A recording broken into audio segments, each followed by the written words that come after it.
Vecteur accélération. Oui. La vitesse ou le vecteur vitesse nous permet de connaître quoi? Le vecteur vitesse nous permet de déterminer quoi en réalité? Les équations horaires du mouvement. C'est-à-dire, il nous donne une idée sur la façon avec laquelle se déplace ou comment se déplace le mobile selon les trois axes, ou selon les deux axes, ou selon un axe. Ça dépend de la nature de ce mouvement. Donc, cette variation de position au cours de temps nous définit le vecteur vitesse. Et maintenant, la variation de la vitesse au cours de temps permet de définir une autre grandeur qu'on appelle l'accélération. Donc, pour connaître vraiment est-ce que la vitesse de ce mobile varie au cours de temps, on est obligé de passer par le vecteur accélération. Donc, vous notez, définition, c'est 2, 3, 1.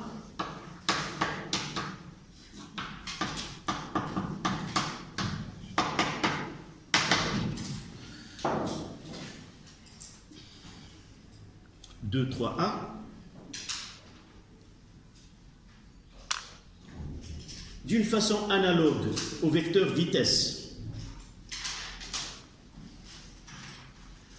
D'une façon analogue au vecteur vitesse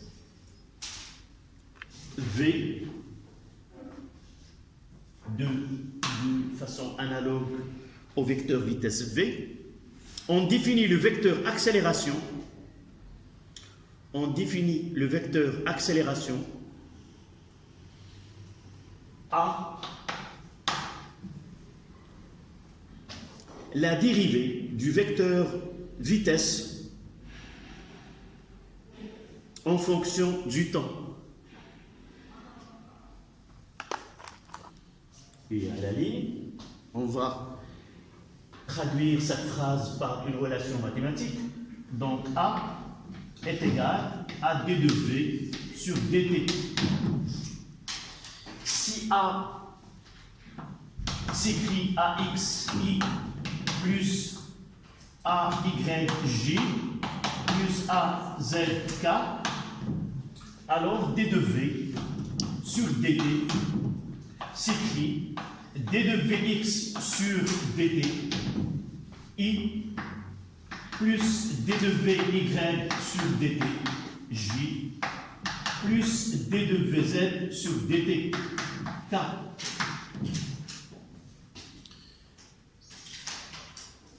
Et de là, on tire la relation entre les deux grandeurs.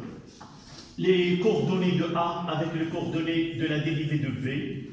Donc, AX est égal à d de Vx sur dt. Et AY, c'est d de Vy sur dt.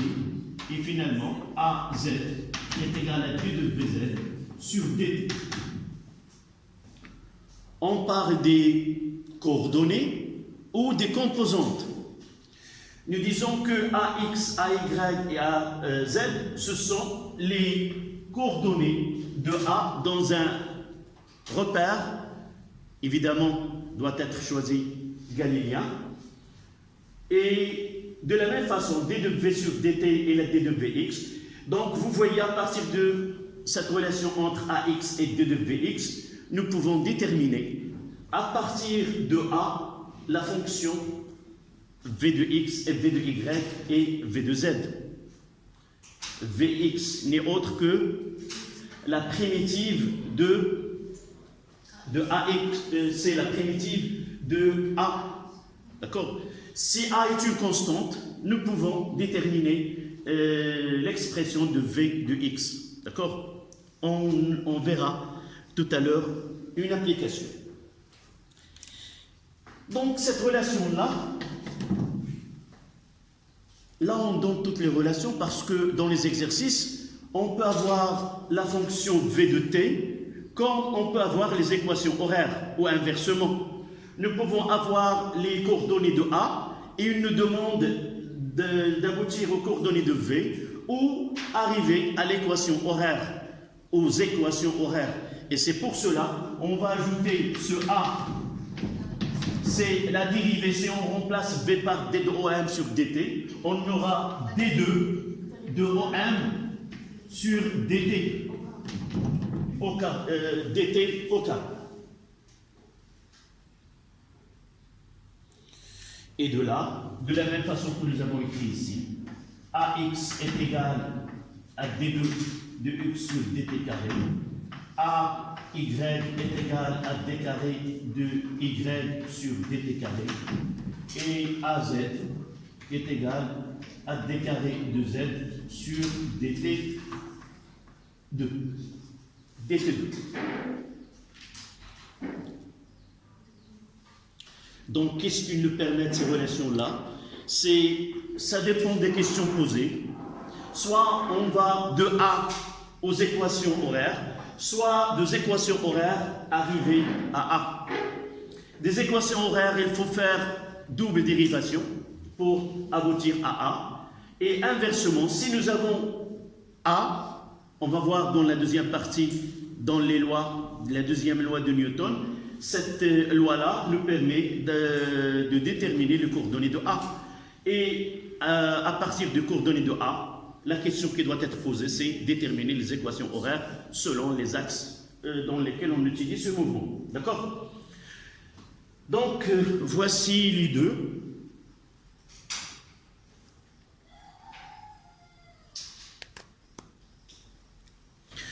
Parfois, juste une petite remarque. En réalité, là, la lecture, je ne dis pas D carré de X. La lecture correcte, c'est D2 de X sur DT2. On ne fait pas le carré. D'accord? Sauf abus de langage, parfois, on D carré de X sur DT carré. Mais en réalité, ce que je dois utiliser d'une façon correcte, c'est D2 X sur D2. D'accord? C'est pas le cas. D'accord? Non, mais si tu demandes à quelqu'un de lire, il va la lire mathématiquement de cette façon-là.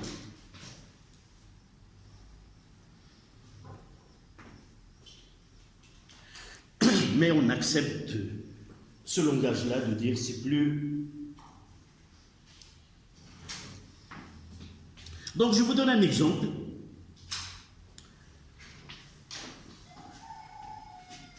Exemple d'application.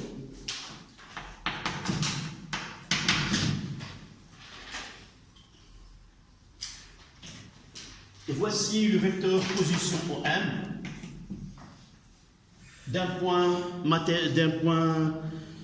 M en mouvement ou d'un corps solide ponctuel. Nous n'avons pas parlé d'un corps solide ponctuel. Est-ce que vous l'avez déjà entendu en première année? Un corps solide ponctuel, c'est-à-dire on peut le remplacer par un point. Généralement, on dit qu'un corps, par exemple celui-ci, est ponctuel si les dimensions de ce corps-là, si j'étudie le mouvement de ce corps-là sur la paillasse, qui est de 5 mètres, celui-ci de 20 cm, donc je peux considérer, lorsque je peux considérer que les dimensions de système étudié est très petit devant la distance parcourue, dans ce cas-là, je nommerai ce corps-là un point matériel. Il conserve toutes les grandeurs caractéristiques. C'est pas on le rend dans un point, on néglige la masse, on néglige autre chose. Donc uniquement sur le schéma, on le représente par un point. Et ce point, ça sera quoi? C'est G, le centre de gravité, le centre de masse, le centre d'inertie ou de gravité ou de masse. Pour nous, ces trois points, on les confond dans nos programmes. D'accord? Donc les données sont 2x, 2t carré, moins 3t, plus 1. La 3t moins 2 et la 2.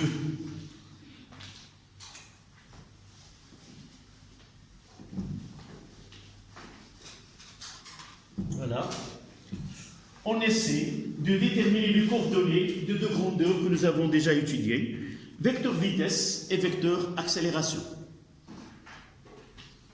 Premièrement, le vecteur vitesse.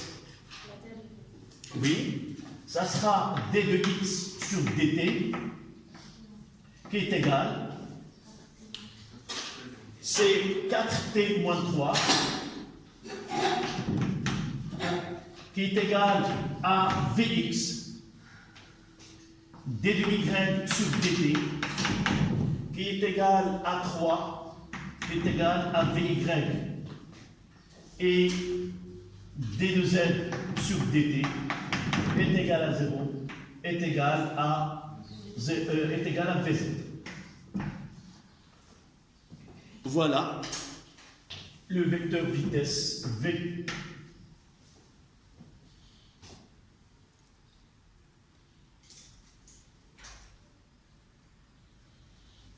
Après, c'est le vecteur accélération A. Simple dérivation.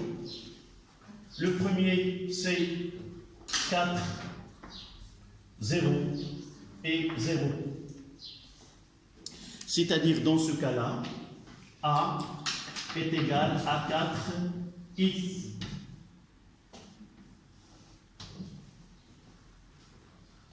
Dans ce cas-là, V est égal à 4t moins 3i plus 3j.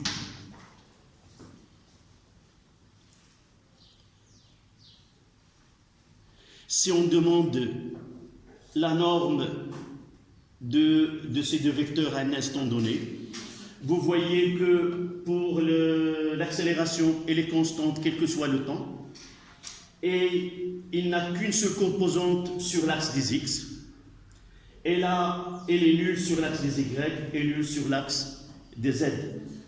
Par contre, pour v, il suffit de choisir un instant donné, et nous pouvons déterminer la vitesse à cet instant.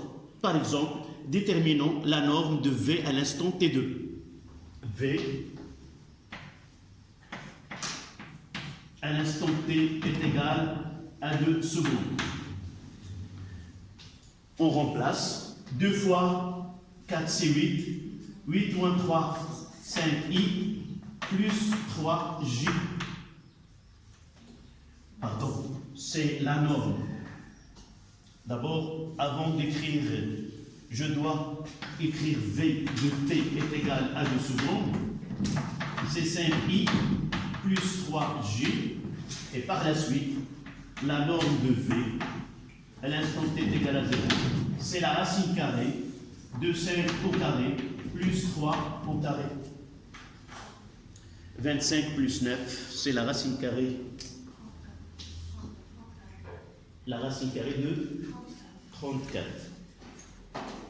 Et malgré ça, nous avons besoin d'une calculatrice.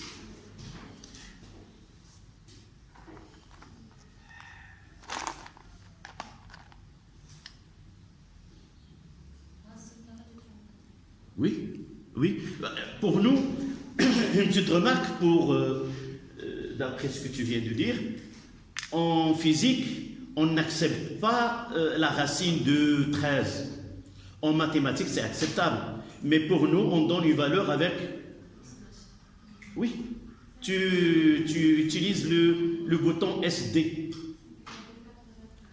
C'est 5,84. Donc V, T est égal à 2 secondes, 24,84. 5,84 mètres secondes moins. Voilà.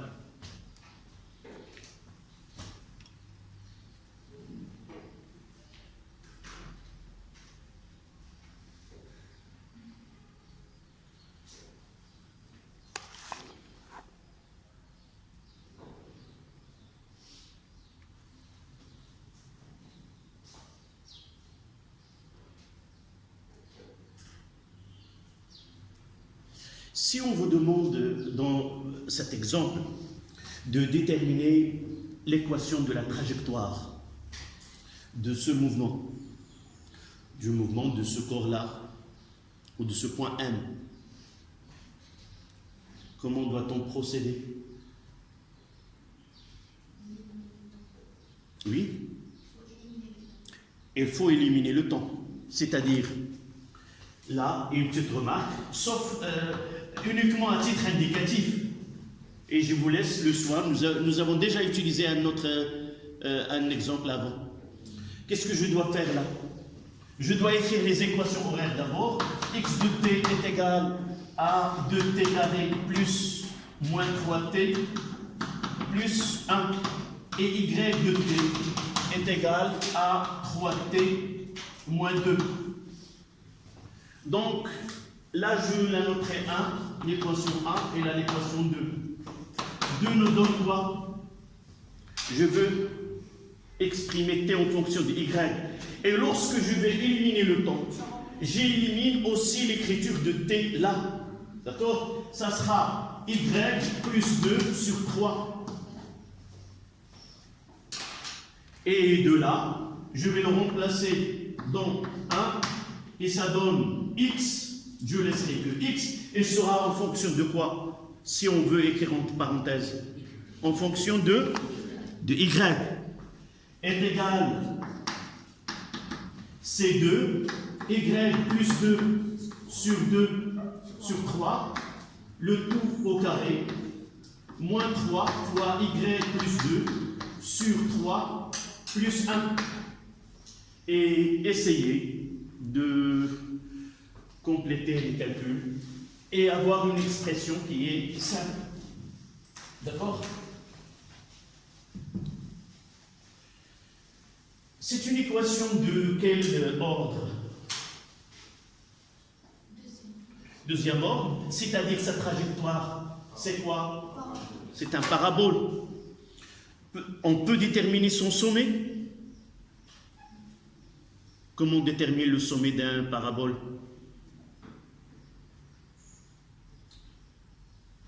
Le sommet, c'est un point maximal.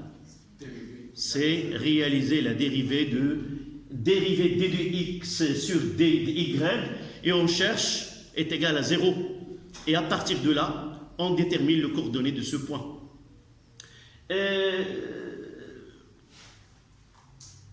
Pour la dessiner, son sommet, il sera où? En haut ou en bas? Ça, vous l'avez étudié en mathématiques. Pour compléter ça, on demande, on ne demandera pas, mais en cours, on doit connaître. C'est le coefficient, le A. À partir de A, c'est les positifs ou c'est les négatifs? C'est les positifs. Le sommet, comment il est?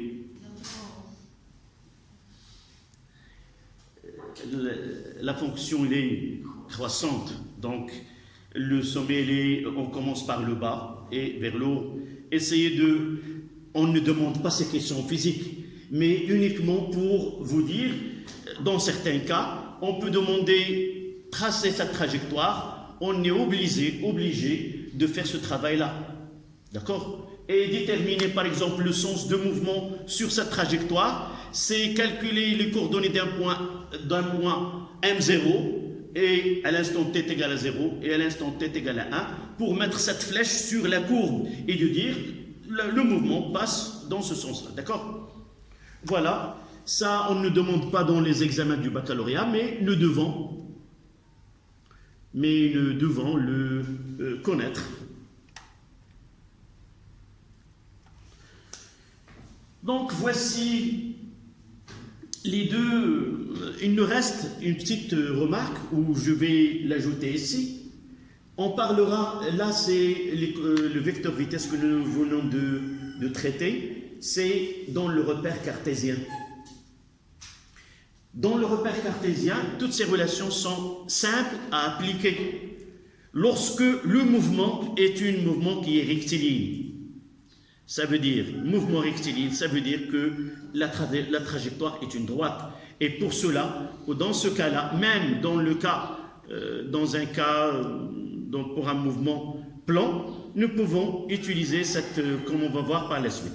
Mais généralement, dans certains cas, lorsque le mouvement est circulaire, l'application de ces relations-là, les coordonnées dans un repère cartésien, s'avère difficile lorsqu'on va appliquer les lois de Newton. C'est pour cela, parmi les repères qu'on utilise, c'est le repère de Freinet ou la base de Freinet.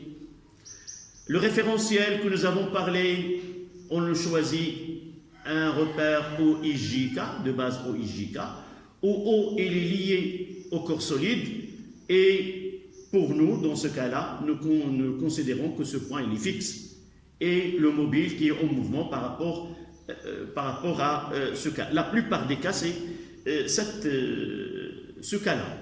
Mais on va voir par la suite le mouvement d'un satellite autour de la Terre. Dans ce cas-là, la trajectoire n'est pas une droite et l'application dans un repère cartésien est difficile. C'est pour cela que ce mathématicien-là qui est Freinet, en 1800 et quelques, il a eu l'idée de traduire cette relation-là il a fait ce passage d'un repère cartésien à un repère qui est mobile.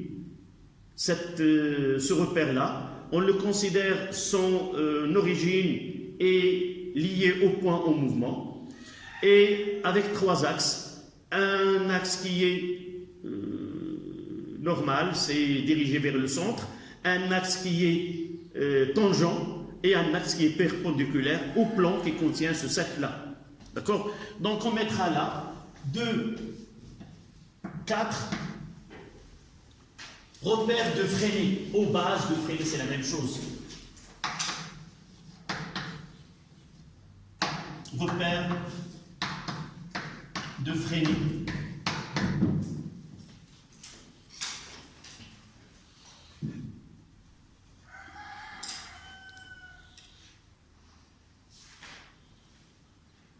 Donc on va noter.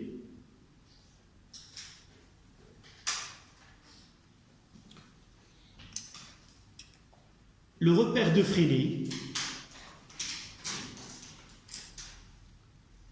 est un repère lié au point mobile,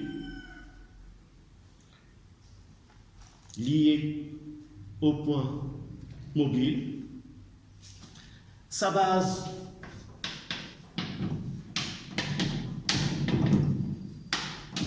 NU et K. Donc, on va mettre ce cas-là.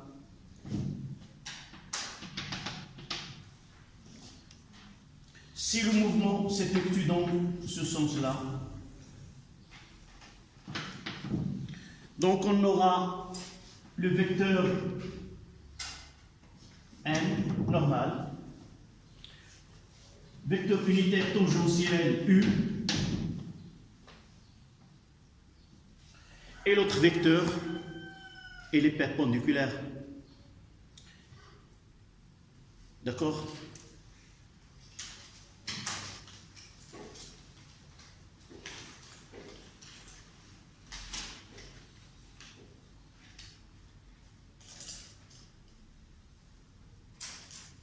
Et là,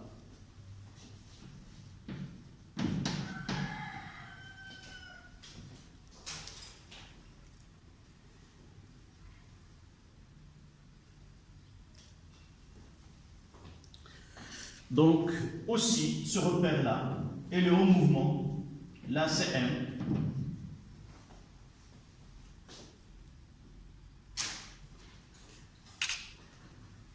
Le travail de ce savant-là, il nous a facilité la tâche et il nous donne directement les composantes de vecteurs accélération dans un tel repère.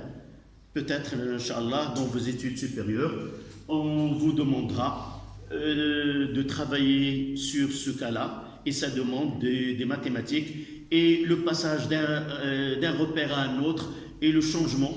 Donc, pour nous, on accepte que A est égal à AN porté par le vecteur petit n et AT portée par U. AN est la composante normale et AT est la composante tangentielle, c'est-à-dire elle est portée par le vecteur tangent à la trajectoire.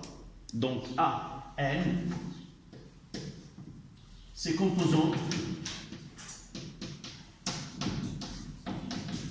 normales.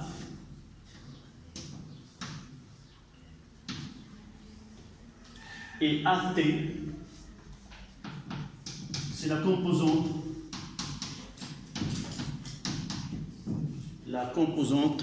tangentielle.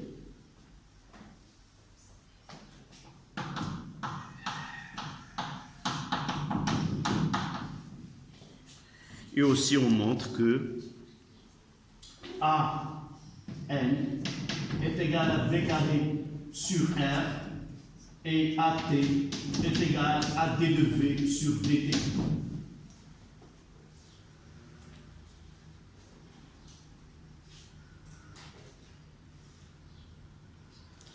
Ce repère-là, on l'utilisera lorsqu'on étudie le mouvement d'un satellite autour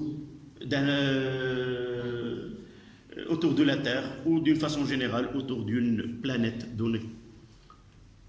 Soit que ce satellite soit naturel, soit qu'il est artificiel. Le cas pour la Terre, il y a la Lune et il y a des satellites artificiels, presque 5600 satellites qui gravitent autour de la Terre à des altitudes différentes. Le Maroc a deux satellites parmi ces 5500, les plus sophistiqués, les plus précis dans leur travail, et peut détecter des objets de très faibles dimensions.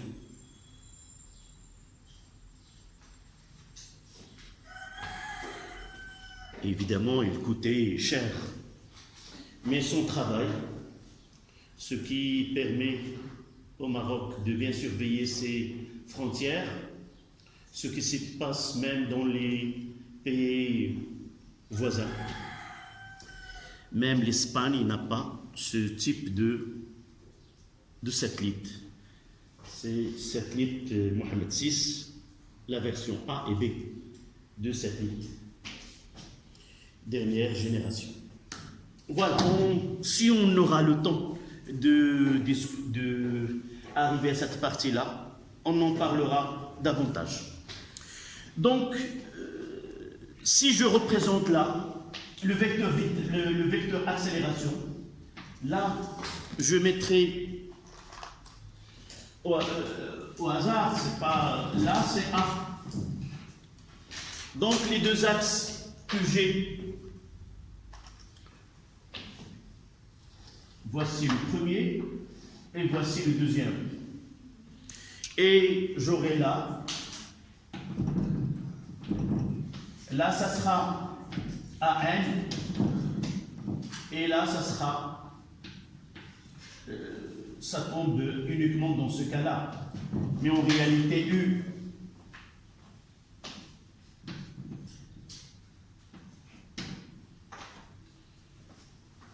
cette coïncidence dans ce cas-là. Là, c'est A, D, et là, c'est AN.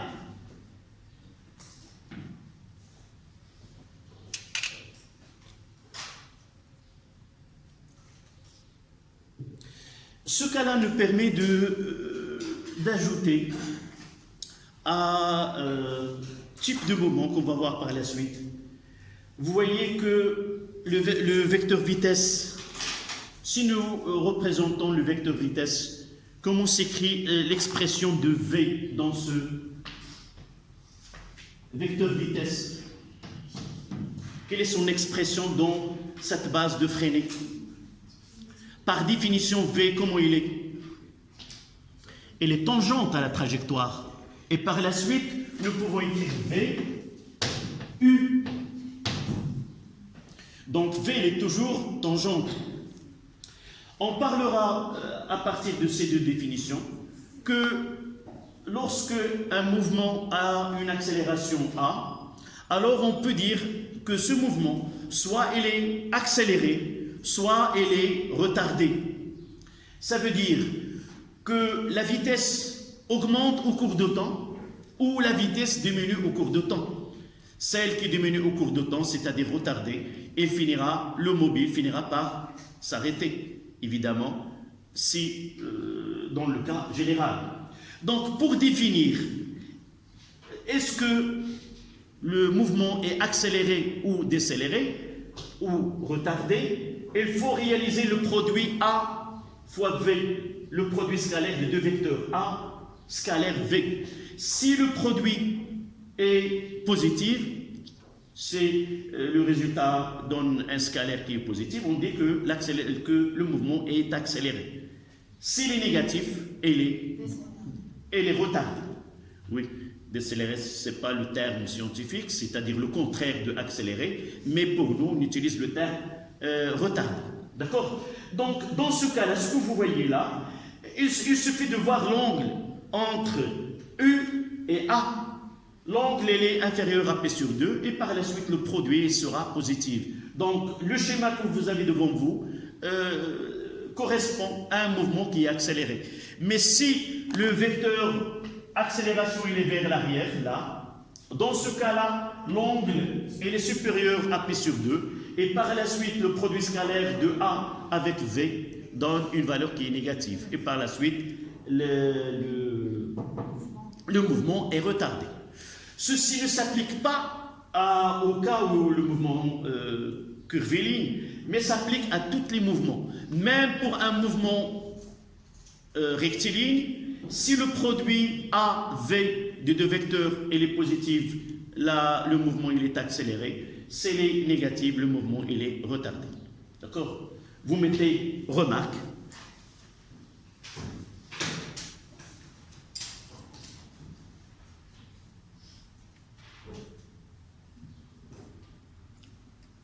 Remarque.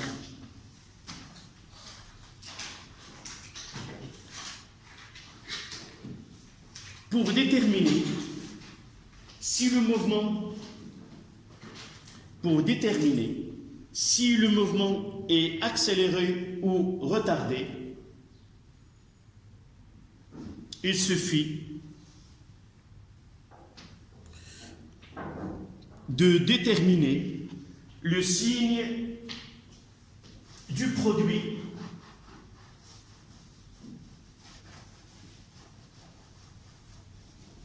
AV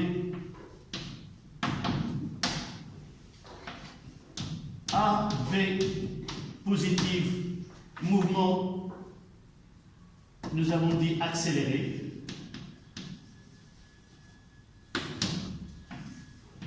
AV négatif, mouvement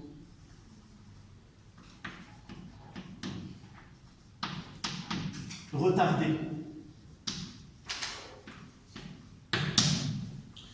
Il nous reste une qualification qu'on va voir par la suite. Au lieu de dire mouvement accéléré, on va voir, il y a un cas particulier de mouvement qu'on va traiter tout à l'heure. Est-ce que le mouvement il est uniformément accéléré ou s'il est uniformément retardé? Ce qu'on va voir par la suite, après voir quelle force usuelle que nous aurons besoin par la suite. Donc 5 minutes et on reprend.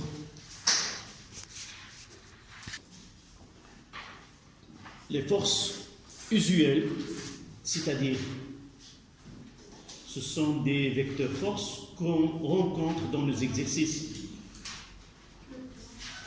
Et on va commencer par ce que tu viens de dire. Ça sera 3-1, le poids.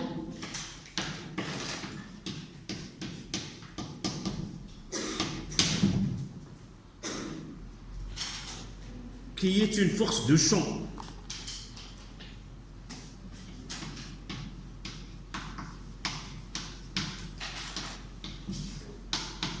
Quel est ce champ? Champ de gravitation.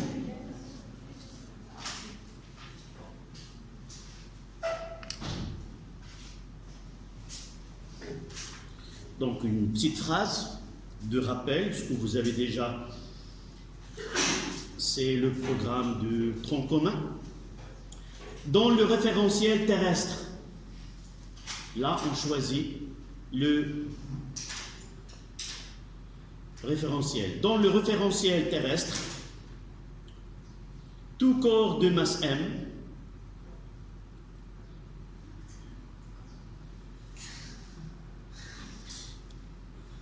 il n'a pas de poids. Il n'en a pas besoin. Dans le référentiel terrestre, tout corps de masse M est soumis au champ de pesanteur. Champ de pesanteur. Vous avez déjà étudié que le champ de pesanteur, c'est un cas particulier de champ de gravitation. Est-ce que vous vous rappelez? En réalité, vous avez étudié les interactions gravitationnelles et nous avons parlé de vecteurs gravitation et nous avons utilisé ce G-là. Et à partir de là, dans le cas de la Terre, et dans des conditions bien définies, on a passé de champ de gravitation au champ de pesanteur. Ce passage-là se fait, ce G-là, nous l'avons utilisé lorsque nous ne tenons pas compte de la rotation de la Terre autour d'elle-même. D'accord? En réalité, la Terre tourne autour d'elle-même, et pour cela, il y a cette différence-là. Donc, on passe de champ de gravitation au champ de pesanteur. Cette force correspond au poids du corps. Cette force-là correspond au poids du corps. On va faire un petit schéma.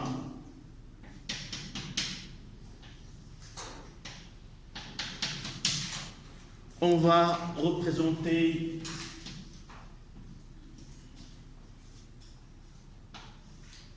ce solide-là dans deux positions différentes. On mettra S et la S. Donc, par définition, le poids, comment il est? Son origine, ce vecteur P, l'origine c'est G, et on cherche G. Elle est verticale, dirigée vers le bas.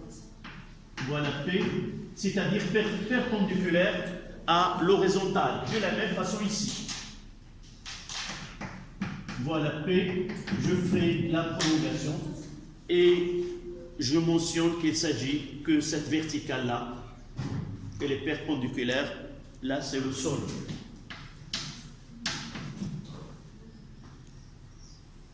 Donc P est égal à M fois G, et on accepte que G sensiblement égal à 9,81 newton sur le kilogramme.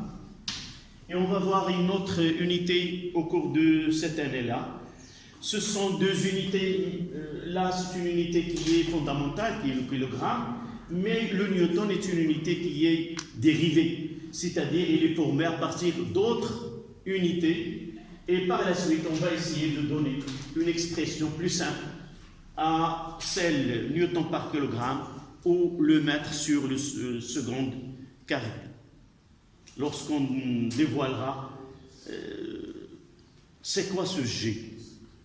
Vous l'avez connu comme une constante, mais qui varie d'un lieu à un autre, qui varie avec l'altitude, mais en réalité, c'est une accélération. Accélération de pesanteur. Donc on passe à la deuxième force, 3, 2. La réaction.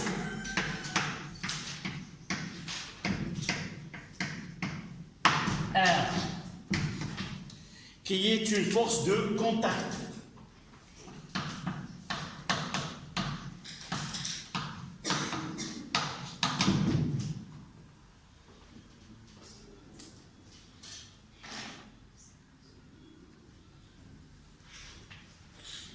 On va faire un petit schéma.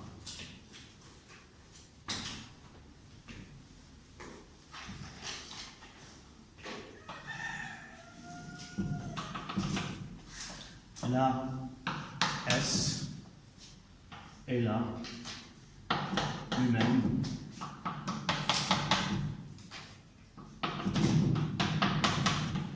Là, un plan incliné d'un angle alpha.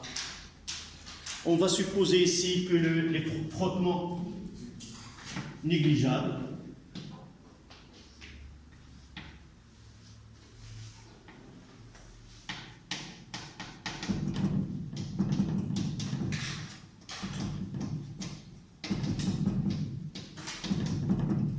est là, et le sens évidemment là, déplacement ou mouvement avec frottement.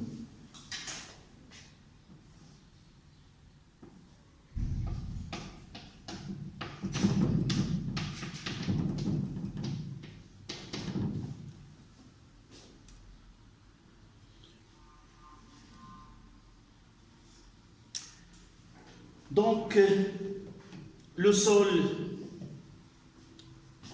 exerce une force sur le corps S, et puisque les frottements sont négligeables, R elle est perpendiculaire au sol.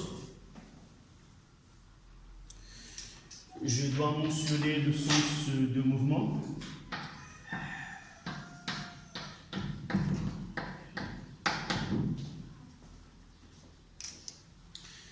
Dans ce cas-là, et évidemment, cette force elle est répartie. On cherche à le représenter au milieu de ce segment qu'on le voit. En réalité, c'est la base et celle-là. On cherche ce point là-haut.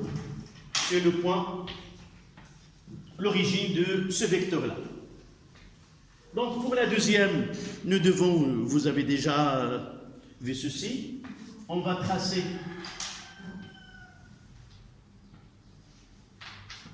la CX et la CY. Donc il y a une force de frottement petit f qui empêche, et il y a une composante normale, Rn. Et la force R, c'est la somme des deux.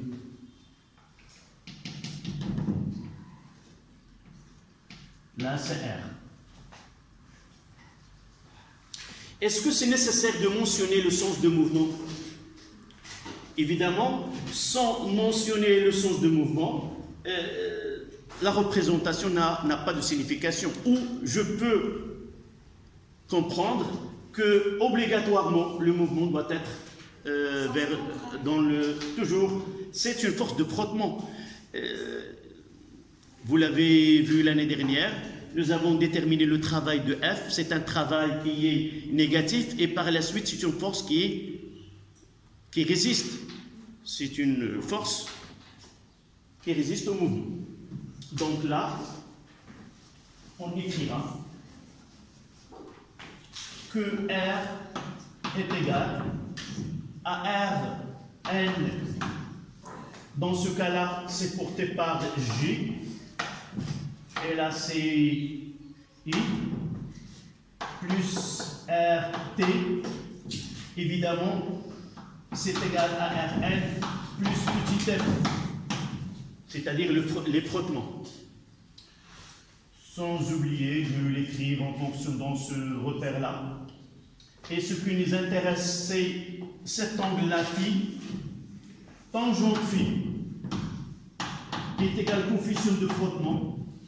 Et c'est F, la norme de F sur la norme de Rn. Coefficient de frottement.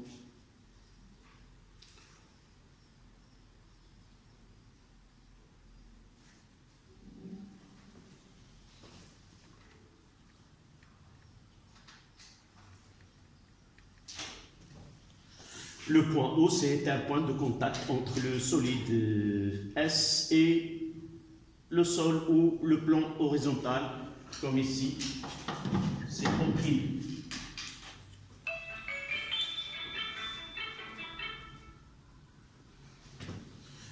Donc, après la pause de la réaction R, on passe à la poussée d'Archimède. 3, poussée d'Archimède.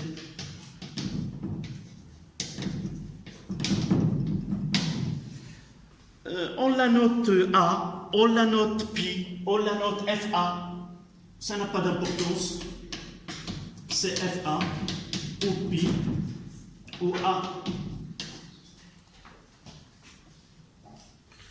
Tous ces symboles désignent, oui,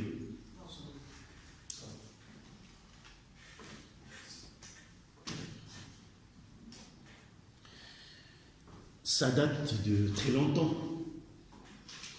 C'est celui-ci qui est connu par le terme Eureka, Eureka. Vous connaissez l'histoire? Vous ne connaissez pas l'histoire de ce mot Eureka, Eureka? On voulait déterminer si une couronne était vraiment en or ou pas, mais sans la détruire. C'était l'empereur ou c'est pas le roi et il pensait comment résoudre ce travail-là. Il était dans son bain et dans son bain il a eu l'idée. Il a constaté qu'ils se sont légers entre guillemets dans ce baignoire. Et par la suite, elle est sortie en courant. Je l'ai trouvé. C'est déterminé à partir de la densité. Et sans détruire cette couronne, elle a pu mettre à l'exercice ou à l'expérience s'il s'agit bien d'une couronne qui est en or massif ou c'est ce constructeur, il a essayé d'économiser. Donc, je vous laisse le soin de connaître. Est-ce vraiment, c'était dans cette expérience, elle était authentique, en or massif ou pas? Cherchez à connaître la fin de l'histoire. Donc, cette définition-là, tout corps plongé dans un fluide, j'ai dit dans un fluide, qu'il soit air, un gaz ou liquide, et soumis à une force qu'on appelle la poussée d'Archimède. Cette force-là dépend de volume de ce corps-là, le volume émergé de ce corps dans ce fluide. Par exemple, pour mon cas, je suis dans l'air, donc mon volume total, c'est est égal au volume émergé.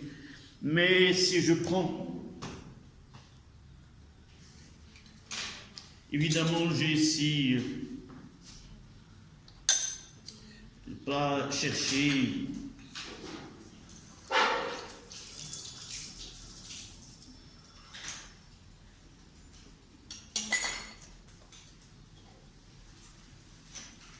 dans ce cas-là, le volume émergé, c'est le volume de ce bouchon.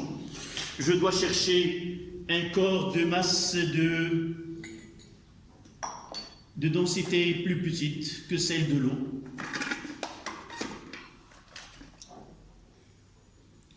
Ce bouchon-là, en plastique,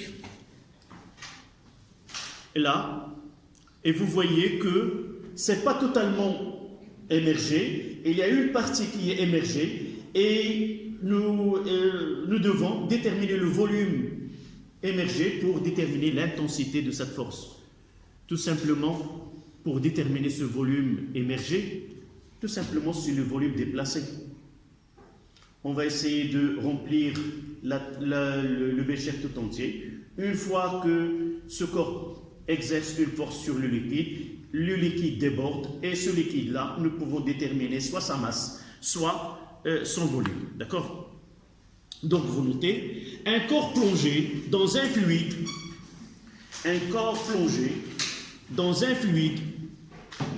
reçoit une poussée. On va utiliser la notation FA, force d'Archimède, comme ça. Mais vous pouvez trouver une autre notation. Reçoit une poussée FA de bas vers le haut, de bas vers le haut, et d'intensité,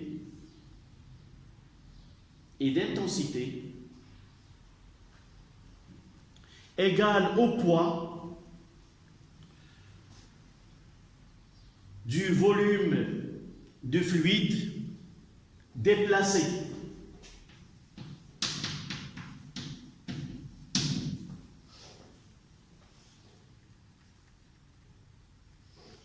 On va faire un petit schéma.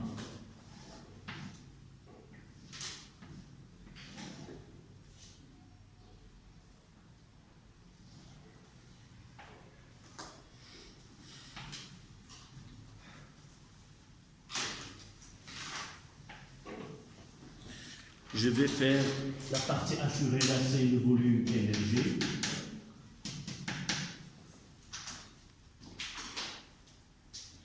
On essaie de chercher le centre de gravité de cette partie-là. On le mettra A. Et voici la force FA.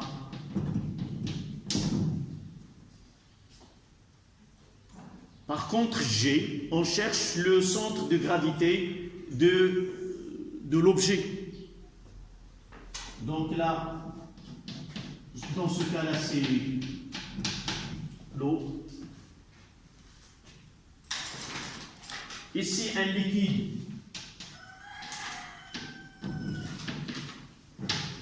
de masse volumique ρ. Et à partir de là, nous pouvons déterminer l'intensité de FA est égale à ρ fois V fois G.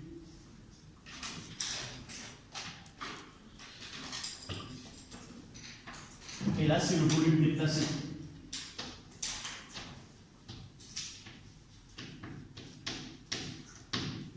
G, c'est l'intensité de pesanteur. Et ρ, c'est la masse volumique de liquide.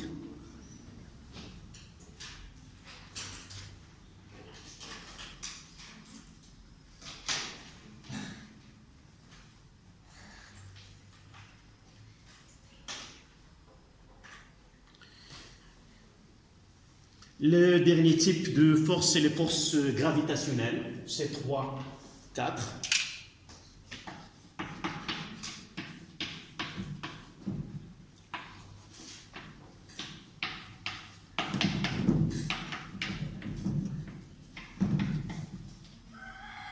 Les forces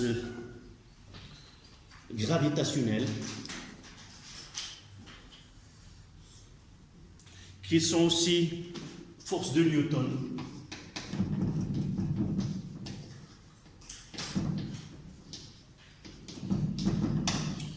Et aussi, ce sont des forces de champ que nous avons déjà mentionnées au haut.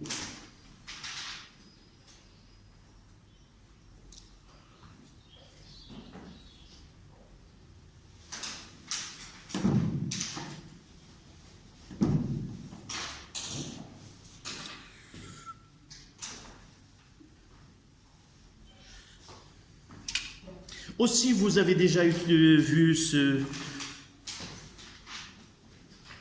notion-là. Deux corps, là A, c'est G1, et là, le corps B, où il y a G2.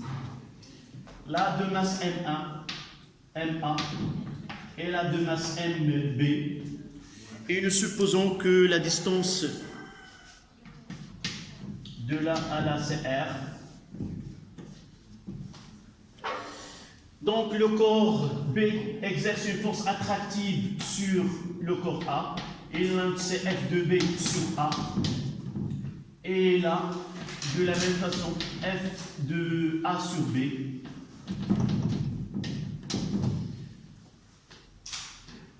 FA en vecteur FA sur B est égal à moins FB sur A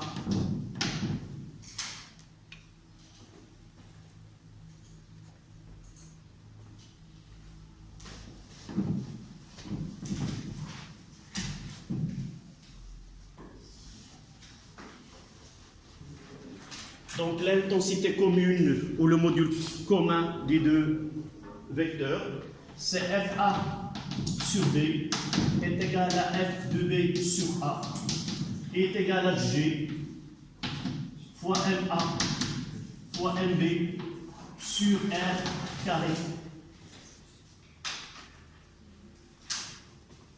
On est 3-4, force gravitationnelle. Force de Newton aux forces de champ. Donc la masse, c'est en kilogrammes, aussi en kilogrammes, et R en mètres, évidemment, R carré, mètre carré. Et les deux forces sont en Newton. G est la constante de gravitation. G est la constante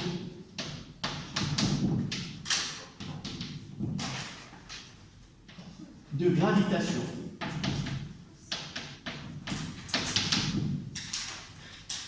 Parmi les paradoxes de cette constante, elle a été, pour déterminer sa valeur, il a nécessité plus que 100 ans. Un siècle, de Newton jusqu'à Cavendish, c'est lui qui il ne va pas arriver à la valeur. Mais juste après, la question, à partir de cette loi de Newton, on pensait à déterminer la masse de la Terre. Donc les savants, ils ont essayé de chercher à déterminer la masse de la Terre et ils ont mis un dispositif expérimental qui arrivait à Cavendish et il a essayé de l'améliorer et il a déterminé la densité. En réalité, il voulait déterminer la densité de la Terre et à partir de là, il peut déterminer la masse. Mais les savants qui viennent par la suite, ils ont su que tous les calculs qu'il a fait permettent de déterminer cette constante qui est G. D'accord?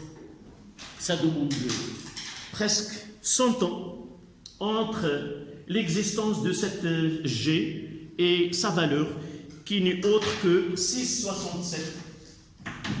6,67, 10 à la puissance moins 11 unités internationales.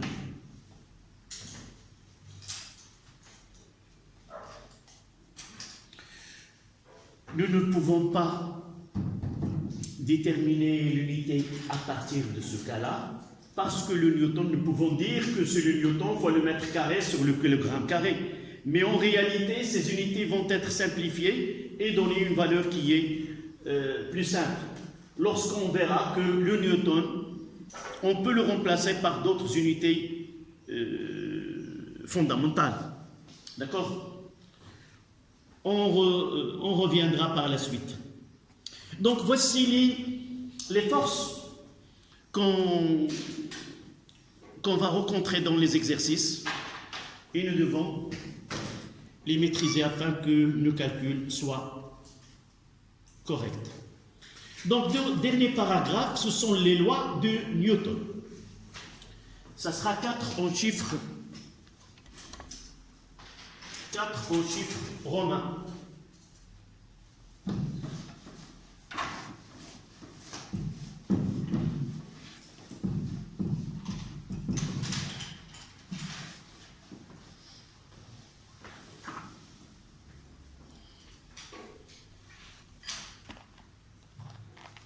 Donc,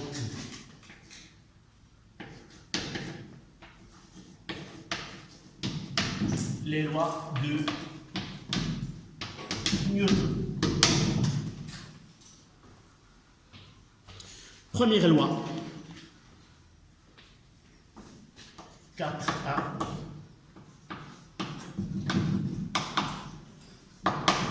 Première loi ou tout simplement on l'appelle principe d'inertie.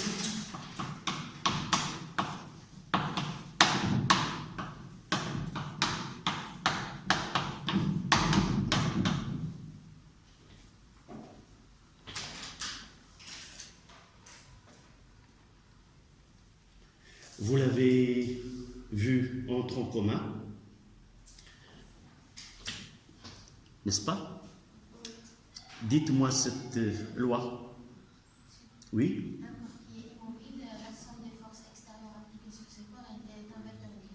Oui, c'est une version. Donc, on parlera, à partir de là, on va entrer à une relation entre ce qu'on vient d'étudier. Ce sont les grandeurs, comme on les appelait, les grandeurs temporelles.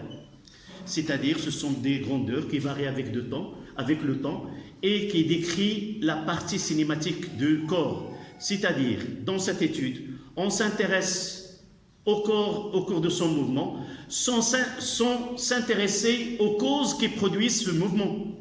Donc, on est devant deux grandeurs, des grandeurs qui sont cinématiques et des grandeurs qui sont dynamiques. L'étude dynamique, si on va s'intéresser, à partir de là, on va s'intéresser aux causes qui peuvent produire un mouvement. Donc, ce principe-là met d'un côté les forces exercées sur un système donné et de l'autre côté, il nous parle de la nature du mouvement.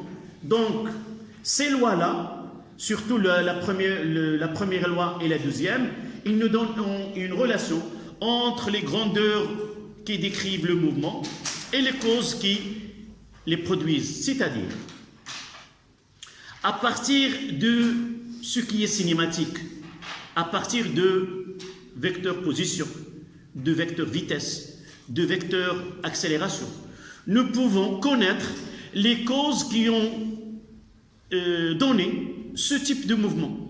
Et inversement, si on connaît les forces qu'ils exercent sur un corps, on est capable de déterminer la nature du mouvement qui aura ce corps-là. D'accord? Donc, voici ces lois qu'on va traiter tout de suite. Donc, on parle d'un système donné et nous devons parler d'un repère ou d'un référentiel galiléen. Donc, dans un référentiel galiléen, historiquement, cette première loi, elle a demandé plus de temps et plus de discussions avec des savants contemporains de Newton. Ils n'ont pas accepté la façon avec laquelle il présentait ces lois. Donc, pour lui, et pour faciliter l'application de la deuxième loi, il a essayé de donner, si vous voulez, une base à partir de laquelle on doit choisir les repères galiléens. Si vous vous rappelez, lorsque nous avons traité le repère galiléen, qu'est-ce que nous avons dit? Ce sont des repères au cours desquels les lois de la physique sont correctes. C'est-à-dire, et nous avons écrit entre parenthèses, la validité de la loi de principe d'inertie. Donc, le principe d'inertie, si nous avons un référentiel donné et nous voulons s'assurer que ce référentiel peut être utilisé comme galiléen, il faut d'abord s'assurer que le principe d'inertie est valide dans ce cas-là. C'est-à-dire prendre un corps ou un système qui soumet un ensemble de forces qui sont nulles et voir la nature de mouvement. Soit qu'il va rester sans mouvement, c'est-à-dire stable, soit qu'il entre en mouvement. Mais s'il entre en mouvement, il faut que le mouvement de centre de gravité soit rectiligne, uniforme. Si cette condition n'est pas satisfaite, donc ce référentiel n'est pas galiléen. C'est la raison pour laquelle Newton a mis beaucoup de temps pour rendre la deuxième loi plus facile. Et lorsqu'il a donné la deuxième loi, aucune discussion n'a été posée parce qu'il a donné toutes les conditions pour que cette loi soit applicable. La version dans laquelle vous avez étudié en tronc commun, c'est celle que tu viens de dire. C'est-à-dire, si la somme des vecteurs force appliquée à un système donné est nulle, donc le corps il est soit au repos et il restera au repos. Et la masse de ce corps-là, c'est là on va parler de l'inertie. Et la masse-là, elle est incapable de donner un mouvement à ce corps-là. Et l'autre cas, si le corps est en mouvement, alors le mouvement de centre de gravité de ce corps est un mouvement rectiligne uniforme. Et le corps avec sa masse, elle est incapable de faire arrêter ce corps-là de cette vitesse-là. C'est là, on appelle en arabe مبدأ القصور قاصر عاجز, c'est-à-dire يعني أن الجسم بالكتلة ديالو ما يقدش يوقف راسو. إلا راه تحت راه إما رجلي إما نشد في شي حاجة، أما الجسم ديالي باش يوقفني c'est impossible. Donc de cela naît la notion de l'inertie. C'est quoi? Si vous voulez, on parlera de l'inertie, c'est cette capacité qu'a un corps par suite de sa masse, elle est capable de, si vous voulez, de s'opposer au mouvement. C'est-à-dire, si nous prenons un corps de très grande masse, nous sommes incapables de le faire déplacer. Donc l'inertie, c'est une propriété qu'a un corps par sa masse pour s'opposer au mouvement. Soit elle est au repos, elle va s'opposer d'entrer au mouvement, et s'il est en mouvement, elle ne peut pas faire arrêter son corps uniquement par sa masse. Donc vous notez, dans un référentiel galiléen,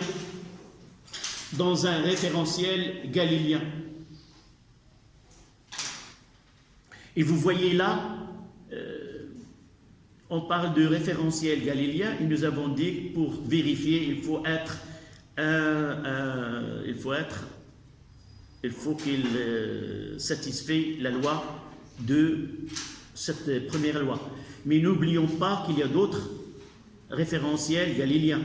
C'est celui de Copernic, celui de le référentiel terrestre et celui à la surface de la Terre. Donc, dans un référentiel galiléen, tout système reste immobile ou conserve un mouvement rectiligne uniforme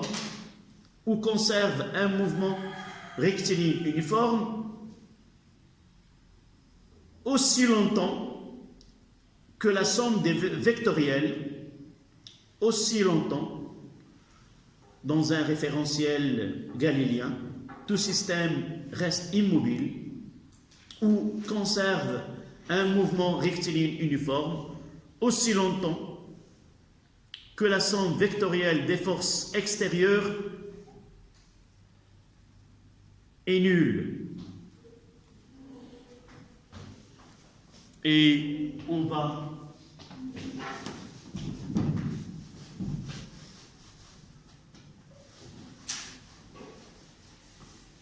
cette définition qui était littérale, on va les donner. Donc sigma df extérieur est égal au vecteur nul, équivalence avec v est égal à une constante.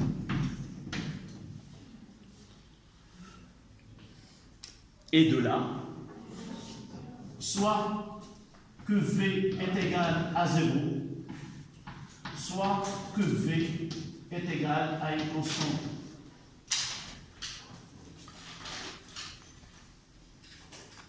Là, système au repos, le corps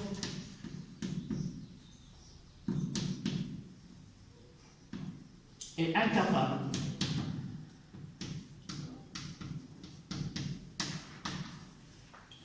de s'arrêter, elle est incapable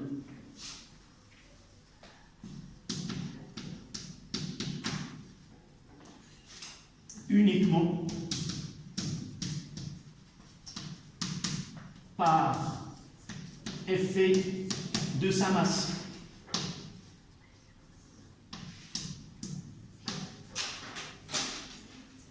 Pardon, là, d'entrer au mouvement. On mettra, je changerai, je mettrai là est égal à une constante. Je changerai une constante et là est égal à 0.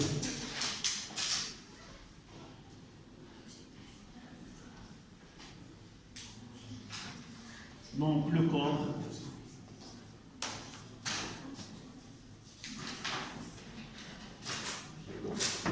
mouvement rectiligne uniforme.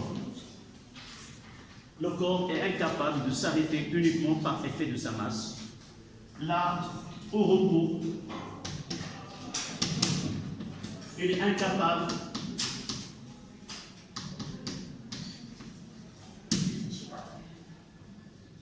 d'entrer en mouvement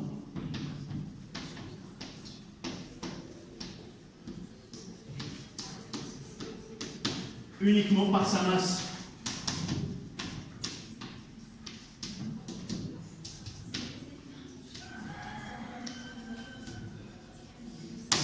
Ce qu'on appelle l'inertie.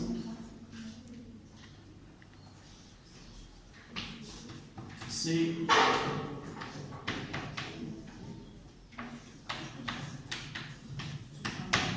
l'inertie.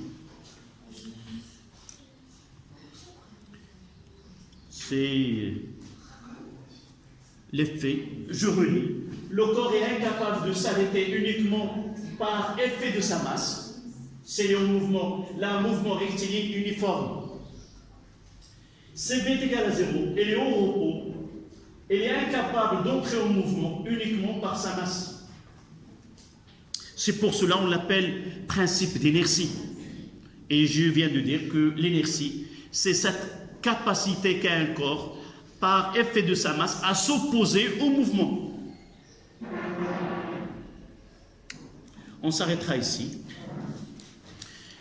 La prochaine fois, c'est le samedi, on aura la correction de devoir. Et après, on va faire deuxième loi et l'application de cette loi. Oui? Y a-t-il une remarque, mademoiselle? Non? Ah oui, toujours je fais un petit saut. Toujours. Donc c'est demain. Il fallait le dire. C'est pas la dernière fois qui m'a demandé, et le jeudi, monsieur, qu'est-ce qu'on va faire? Toi, cette fois-ci, tu n'as pas fait la remarque. Non, j'ai fait, mais j'ai cru que vous sentez. La même chose que l'autre fois.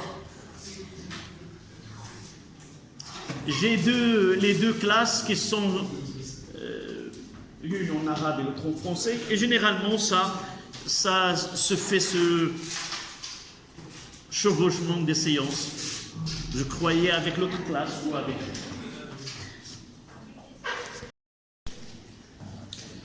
donc vous dites 4-2.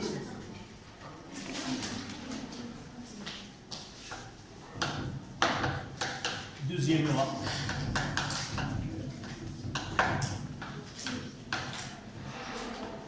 De Newton.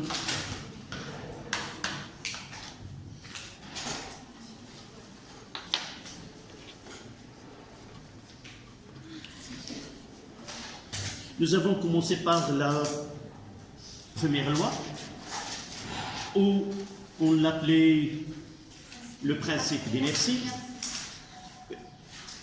Vous allez vous rendre compte qu'à partir de la deuxième loi, on peut retrouver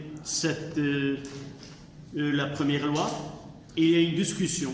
Généralement, se pose quel est l'intérêt d'avoir deux lois lorsque une loi elle est un cas particulier de la deuxième loi. Mais ceux qui posent cette question en réalité ne connaissent pas l'objectif de cette première loi. Théoriquement ou historiquement, on a commencé à penser à la première loi, à édifier une base pour l'étude de la mécanique, et par la suite, Newton a donné l'énoncé de la deuxième loi. Et ça arrive qu'il s'agit d'un cas particulier de la deuxième loi. Donc, l'énoncé, c'est quoi? Si nous avons un système soumis à des forces extérieures, la somme vectorielle de ces forces est égale au produit de la masse fois la dérivée, en réalité, l'énoncé de début, c'est la dérivée de la quantité de mouvement. C'est P qui est égal à mv. Et puisqu'on travaille en mécanique où la masse est constante, on fait sortir, ce sont des systèmes fermés, on fait sortir m et ça donne d de v sur dt et on retrouve a. Généralement, on travaille avec la somme des forces extérieures est égale à ma et a c'est l'accélération. Donc vous notez, dans un référentiel galiléen,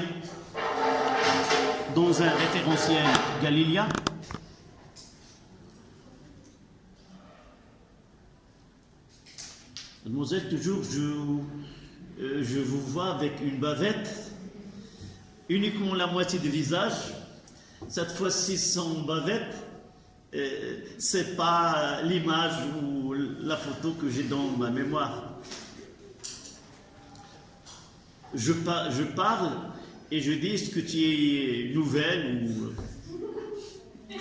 parmi les paradoxes de Covid-19, c'est peut-être je peux vous passer une année avec moi sans bien connaître le vrai visage de mes élèves. Mais donc revenons à l'énoncé. Dans un référentiel galiléen, la somme vectorielle, la somme vectorielle des forces extérieures exercées sur un système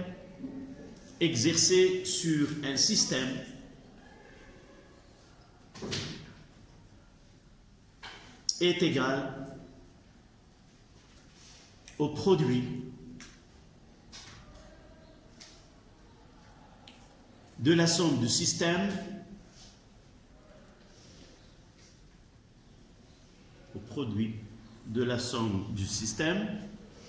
et le vecteur accélération de son centre de gravité G.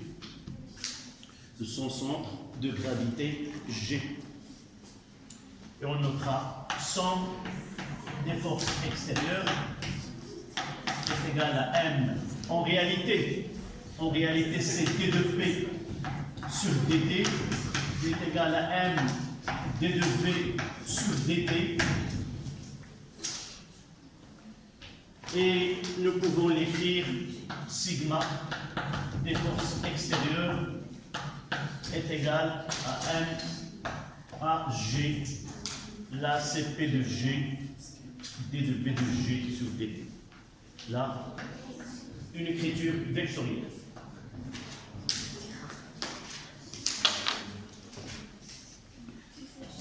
Somme des forces extérieures est égale à d de p, avec p, c'est la quantité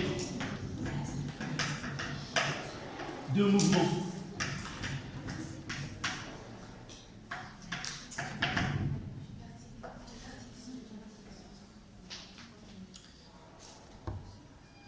Oui, mademoiselle, tu peux envoyer cette discussion-là, on discutera. C'est quoi? Rien. On communique juste.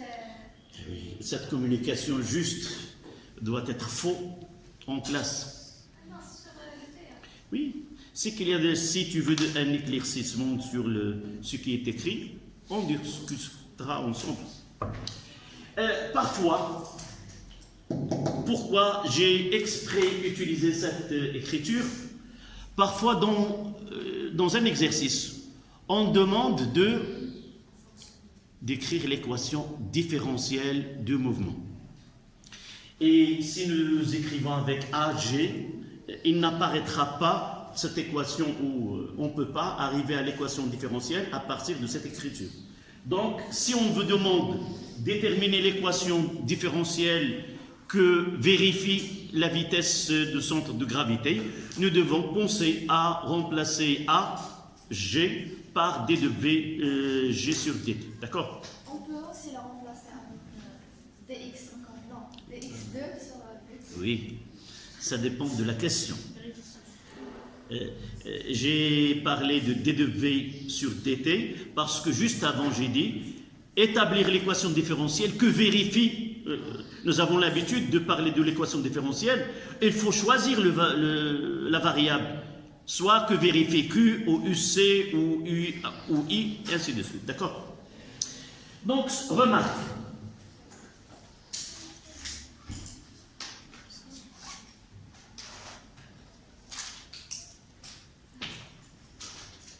Cette remarque, c'est celle du principe d'inertie. Lorsque sigma df extérieur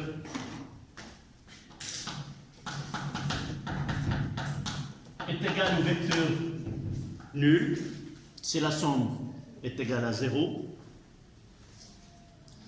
alors d de Vg sur dt est égal à 0, ce qui donne que Vg est égal à une constante. Et là, on retrouve le principe d'inertie.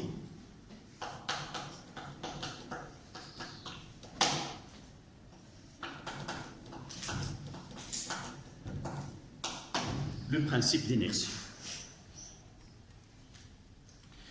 Donc, mathématiquement, le deuxième principe, c'est plus général. Mais il faut revenir à Newton et lui dire pourquoi il a commencé ces questions de discussion. Dans ce temps-là, on ne peut pas admettre tout ce qui est avancé, mais il doit être discuté. Dernier point, c'est 4.3, troisième loi de Newton.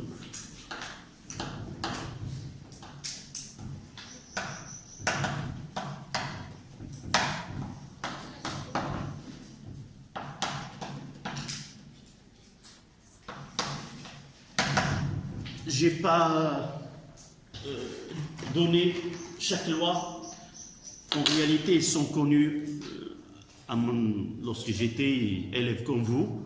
Je ne connais pas première loi, deuxième loi et troisième loi, mais j'ai étudié par le principe d'inertie, le principe fondamental de la dynamique et le principe de l'action et de la réaction ou les interactions mutuelles.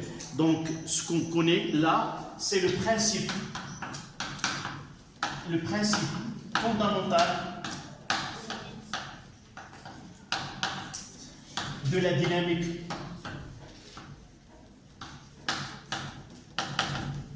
Et le connu sur PFD, principe fondamental de la dynamique. Vous savez, un principe, on ne peut pas le démontrer. On l'admet, et lorsque il y a un cas qui ne vérifie pas cette loi-là, on est obligé de ne pas le prendre. Donc, tant que tous les cas vérifient cette loi, donc on peut l'accepter. Évidemment, on vérifie cette loi. Donc, passons à la troisième loi de Newton, où le principe des actions réciproques. Principe des actions réciproques.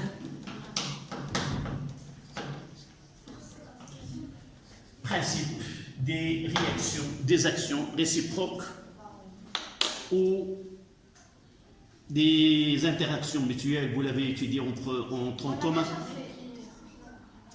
Nous avons pris un cas particulier, c'est la force de gravitation. Évidemment, ça entre dans ce principe-là des actions réciproques. Donc, vous notez, si un système A,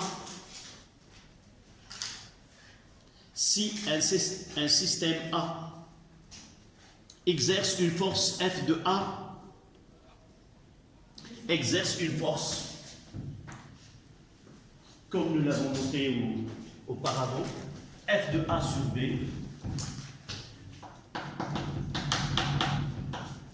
exerce une force sur un autre système B,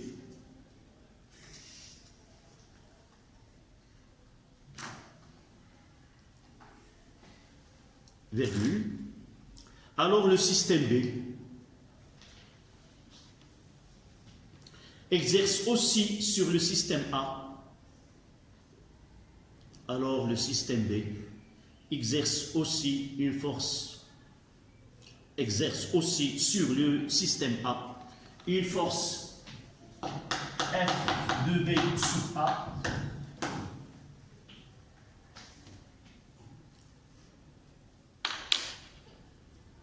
virgule, ayant même droite d'action,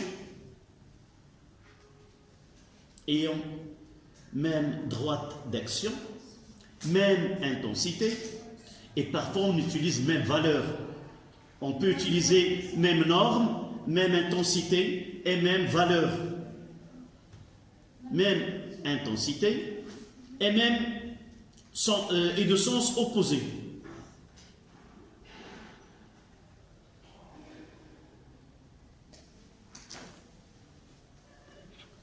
Donc, deux points à la ligne, et on écrira cette relation-là. F de A sur B est égal à F de B sur A moins F de B sur A.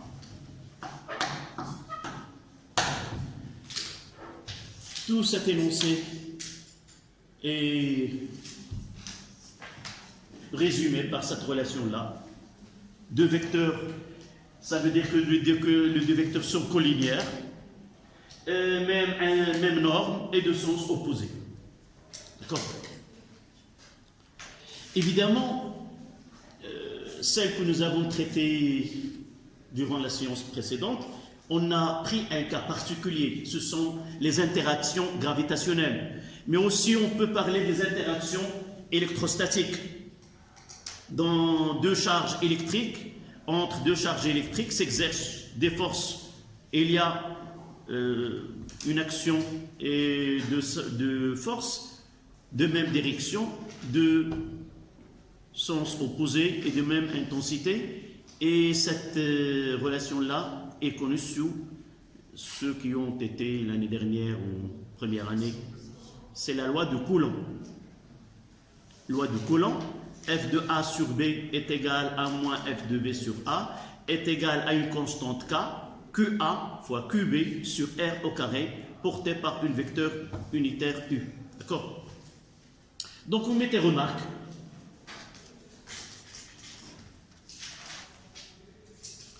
Remarque, ça concerne cette troisième loi.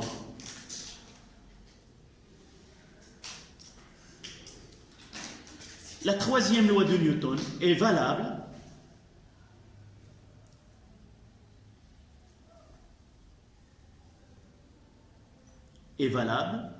pour tous les états de mouvement ou de repos. Est valable pour tous les états de mouvement ou de repos du système.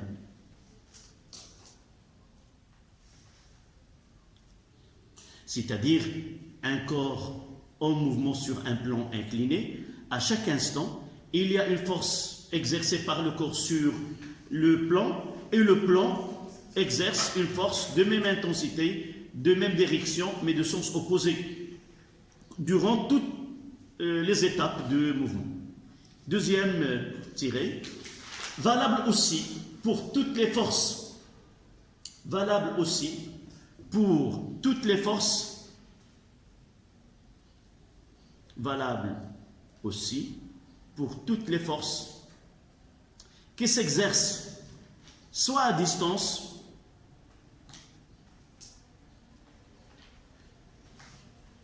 ou par contact.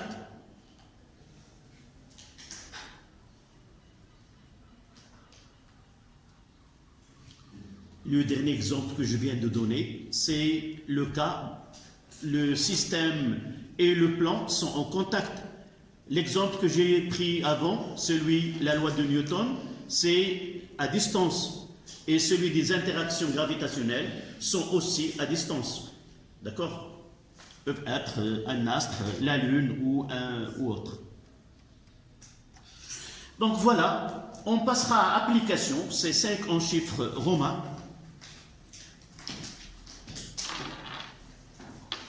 Donc 5.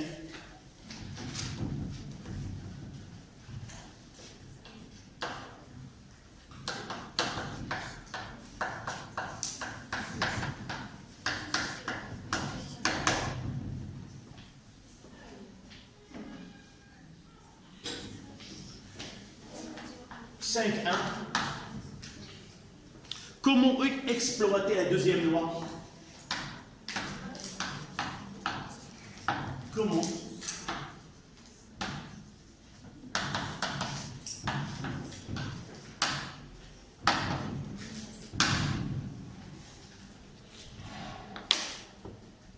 Comment exploiter la deuxième loi de Newton?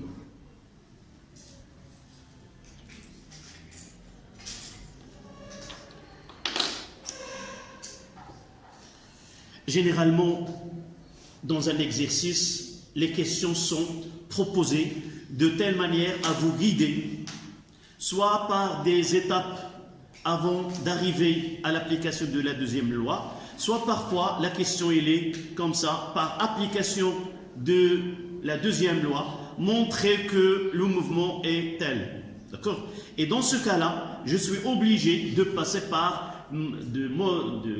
d'organiser le travail et de passer par les étapes qu'on va citer. La première des choses, c'est définir le système. Pourquoi c'est primordial de définir le système? Voilà, pour définir les forces extérieures. Sans que le système soit bien défini, je ne peux pas connaître quelles sont les actions internes ou externes. Donc, il faut généralement, le système il est défini par l'énoncé. On étudie le mouvement d'un corps. Et là, il suffit de le préciser. Vous mettez le système étudié 2 points et le skieur, comme on va voir dans une feuille tout à l'heure. D'accord? Donc, on va citer ces étapes pour appliquer ou résoudre un problème en dynamique. Pour appliquer ou résoudre un problème de dynamique en utilisant la deuxième loi,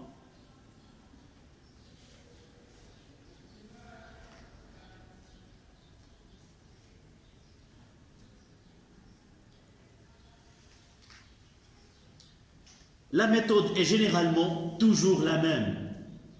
La méthode est généralement toujours la même. C'est-à-dire, ce qu'on va dire là, il est applicable généralement à tous les problèmes. Je reprends. En utilisant la deuxième loi, la méthode est généralement toujours la même. À la ligne premier tiré, préciser le système à étudier. Préciser le système à étudier.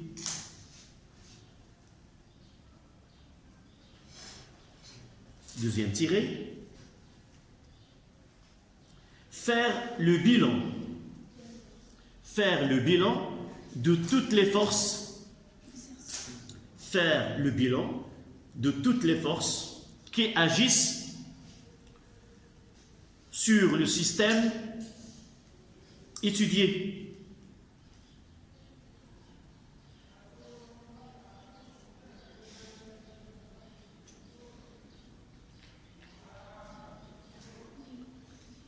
Troisième point, faire un schéma précis,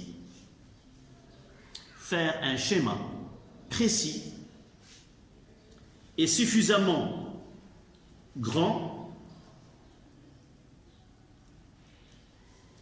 pour pouvoir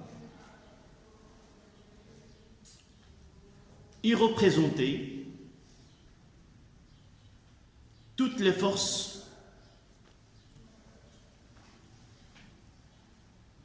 dont les caractéristiques bien connues.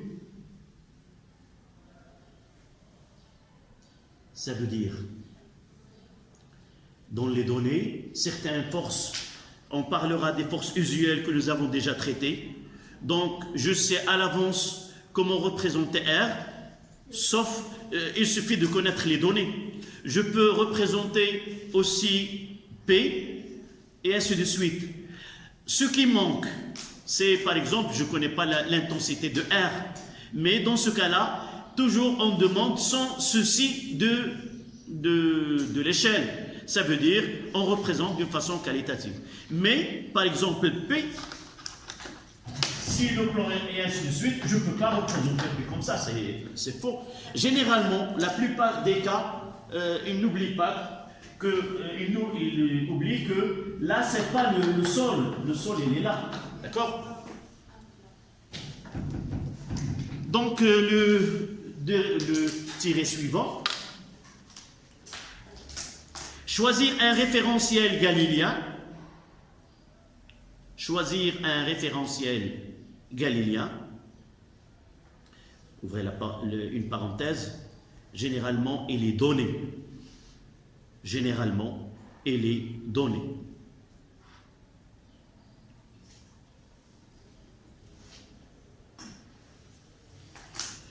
Point suivant. Écrire la relation de deuxième loi. Écrire la relation de la deuxième loi. Sigma df extérieur est égal à MAG. Parfois, sans continuer la réponse, cette relation-là mérite, dans certains cas, dans un devoir ou dans un 0,25. Donc, généralement, je ne l'écris pas, mais j'ai dit par application de la deuxième loi, 2 points, et j'écris la relation, et je passe à la projection, ce qui suit par la suite. D'accord? Le point suivant, le tiré suivant. Projeter la relation précédente. Projeter la relation précédente sur les axes du référentiel.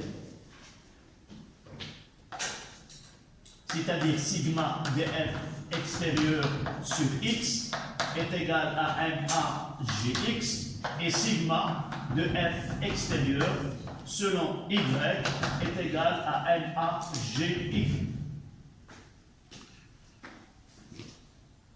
Là c'est sur OX et là sur OY. Si on fait les deux à la fois. On va voir. Généralement, je les pose. Mais selon les questions, si on demande par exemple déterminer une grandeur, j'essaie de laquelle de deux équations me donne cette grandeur et j'applique. Là, je vais la noter 1 et la 2. Et je passe à la question. Calculer par exemple l'accélération. Je vais à partir de 1 et je vais essayer de me répondre. Parfois, je n'ai pas besoin de la deuxième. Ça dépend de l'exercice. Une petite remarque là, je vais vous distribuer je vous ai envoyé un exercice et j'ai vu que il ne remplit pas ce qu'on devrait avoir, les compétences qu'on doit appliquer. Cette méthodologie n'est pas dans ces exercices et c'est pour cela que j'ai refait d'autres exercices et ils sont là. D'accord?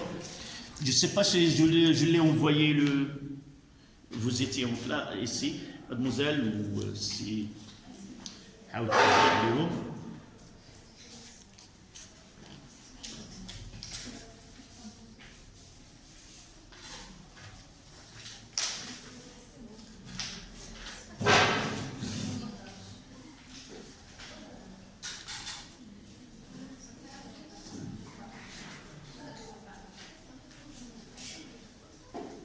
Commencera par l'exercice 1. Mais vous pouvez, qui est le responsable ou la responsable, tu regardes là. Si tes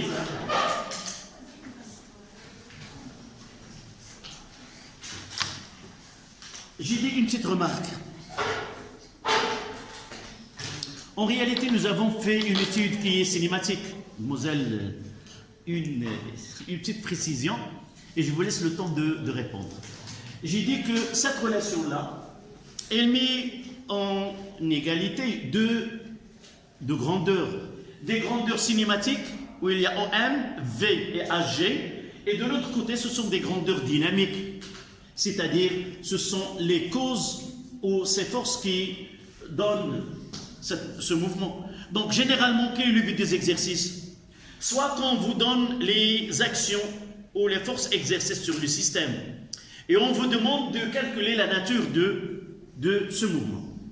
Soit qu'on vous donne, par exemple, le premier exercice, là, c'est un exercice qui revient uniquement au côté cinématique, soit on vous donne le côté, une grandeur cinématique, on essaie d'arriver à calculer les caractéristiques d'une force donnée. D'accord? Voilà. Essayez de commencer à voir le premier exercice. Le premier exercice, concerne la partie, l'étude cinématique.